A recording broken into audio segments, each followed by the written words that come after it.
Je sais pas vous, mais une fois que j'achète quelque chose dont j'avais vraiment envie depuis longtemps, il y a toujours quelque chose qui vient prendre la place de ça dans ma tête, qu'il va falloir que j'arrive à acheter. Sauf que là, je me suis rendu compte que tout ce que je voulais était complètement hors de ma portée pour le moment. Donc voici un petit peu aujourd'hui ma wishlist goal. En gros, tous les objets tech que j'aimerais avoir, mais que je ne peux pas parce qu'ils sont beaucoup trop chers. Je suis sûr que vous en avez une aussi comme ça. Voilà la mienne.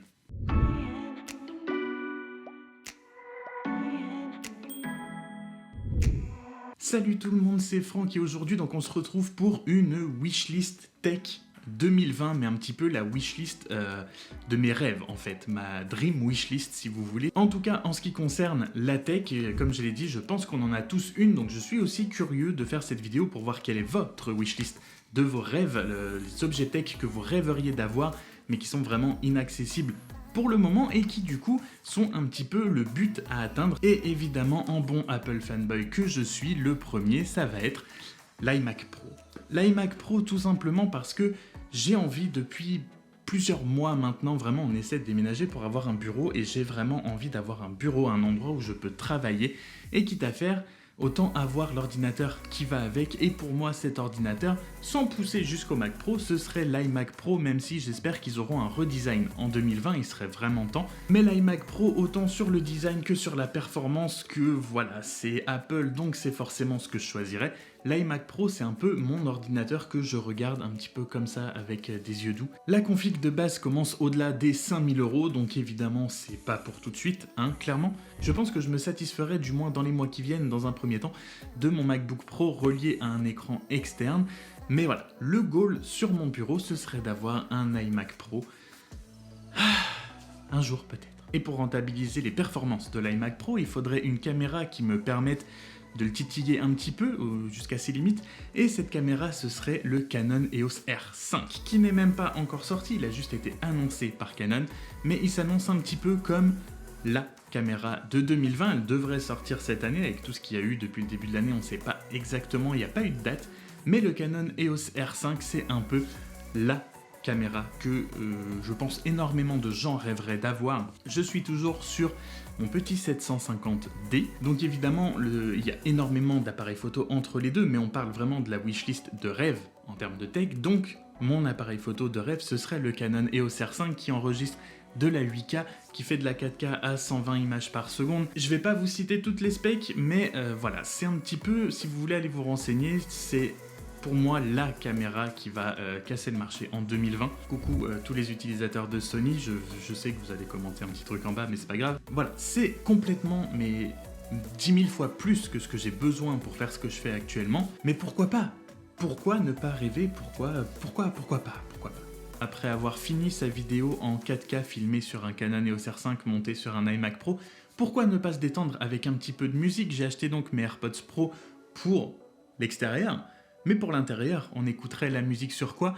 Eh ben on écouterait la musique sur une enceinte Devialet Phantom. À la Fnac, à Bordeaux, j'ai pu tester, ils ont une cabine pour vous faire tester donc ces enceintes Devialet Phantom, qui sont des enceintes françaises, je pense que ça vaut le coup de le préciser, et le son est absolument incroyable, son prix aussi évidemment. Comme l'iMac Pro en termes de design, en termes de performance, en termes de son, de basse, le Devialet Phantom c'est absolument incroyable, il est magnifique, il ou elle, comme vous voulez, c'est une enceinte, elle est magnifique, et surtout, le son, j'ai extrêmement rarement, voire jamais entendu quelque chose d'aussi incroyable en termes de son, c'était juste magnifique, c'est clair, c'est pur, les basses, c'est incroyable pour la taille que ça fait, et évidemment, il n'y a pas que le son, il y a aussi l'image, puisque dans mon salon, dans cette wishlist de rêve, ce qui trônerait au milieu de mon salon, ce serait une Samsung QLED The Frame. J'ai actuellement une télé qui est toujours 3D, puisque oui, je suis un des rares défenseurs de la 3D, j'aime la télé 3D même si je ne l'utilise pas spécialement souvent. Il y a une particularité unique au marché, c'est l'Ambilight. J'avais acheté cette télé exprès, certes parce qu'elle était 3D, mais aussi pour l'Ambilight parce que c'était une technologie voilà, qui sortait un petit peu de l'ordinaire, et The Frame c'est exactement la même chose, cette espèce de côté artistique qui fait cadre photo, qui fait...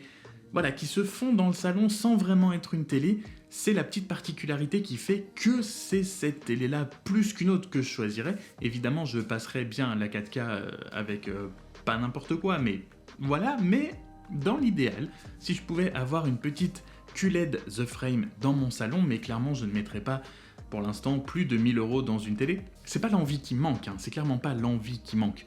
Vous savez ce qui manque, c'est l'argent, bien sûr, mais l'avant-dernier produit qui se trouve sur cette wishlist, c'est un produit, je pense que vous n'attendiez absolument pas, c'est un produit qui fait pas spécialement rêver en temps normal, c'est un frigo. On est sorti ce week-end avec ma copine faire un petit peu de shopping, on avait besoin de 2-3 trucs, et on est tombé à Darty sur un Smart Fridge, un réfrigérateur connecté de Samsung, énorme, beaucoup trop grand pour la place que j'ai dans mon appartement, mais surtout qui possède un écran tactile avec des caméras à l'intérieur du frigo pour pouvoir voir ce qu'il y a à l'intérieur de votre frigo sans l'ouvrir. Puis juste pour le fun, quoi, il y avait un écran tactile. Vous le savez si vous l'avez regardé une de mes dernières vidéos sur mon appartement connecté, j'ai envie d'avoir un maximum de choses connectées dans mon appartement et je pense que la cuisine est un des gros facteurs où il y a énormément de potentiel dans une maison connectée. Et donc pourquoi ne pas commencer avec le frigo puisque c'est là où je vais le plus souvent. Mais oui, ça fait pas spécialement rêver, je suis d'accord d'avoir un frigo connecté, mais moi dans ma tête, dans ma vision d'appartement maison connectée, c'est vraiment un truc qui m'enthousiasme énormément, la cuisine connectée. Et enfin, le meilleur et aussi le plus cher, pour finir, pour la fin, mon plus gros rêve tech, oui, parce que je considère ça comme un objet tech, ce serait ma voiture qui serait une Tesla Model S. Ceux qui me connaissent un tout petit peu le savent, je suis absolument fan de Tesla qui pour moi a juste révolutionné le marché de l'industrie automobile mais entier et surtout a fait entrer en fait notre voiture dans le monde actuel, dans le monde de la technologie, dans le monde de tout ce qui est connecté. Et ma voiture évidemment de rêve serait une Tesla Model S pour énormément de raisons, pour l'écran tactile, pour l'autopilote, il y a tellement de choses que c'est dur de les citer. Mais oui, clairement, mon plus grand rêve actuel en termes de technologie et peut-être même tout court serait de posséder une Tesla. Autant pour le produit en lui-même que pour ce qu'il représente, que pour la conviction personnelle qu'il y a derrière, pour énormément de choses. Et si on parle uniquement en termes de technologie, ce sont des voitures qui ont 10-20 ans d'avance sur les voitures classiques, les voitures banales, on va dire, de série qu'on voit absolument partout. Donc on commencerait certainement par la Model 3, mais comme encore une fois on est dans la wishlist de rêve, autant taper plus haut, mais là on tape vraiment très haut quand même. Il faudrait un sacré changement radical dans ma vie pour en arriver à ce point-là. Mais je ne désespère pas. Un jour, qui sait, peut-être sur un malentendu, ça peut marcher. Voilà donc pour ma wishlist de rêve, je voulais pas m'étaler trop sur chaque produit non plus, je voulais que ça reste court quand même. J'espère que vous me direz dans les commentaires vos wishlists de rêve préférés, les produits que vraiment vous voudriez mais que vous pouvez pas avoir tout de suite et qui sont un but un jour que vous les ayez. Si cette vidéo rapide et très légère t'a plu, n'hésite pas à t'abonner pour retrouver les prochaines par la suite. On parlera toujours évidemment tech, photo et vidéo. N'hésite pas aussi à liker cette vidéo avant de partir et moi sur ce, je vous souhaite une très bonne journée, une très bonne semaine et à la prochaine dans une prochaine vidéo. Salut.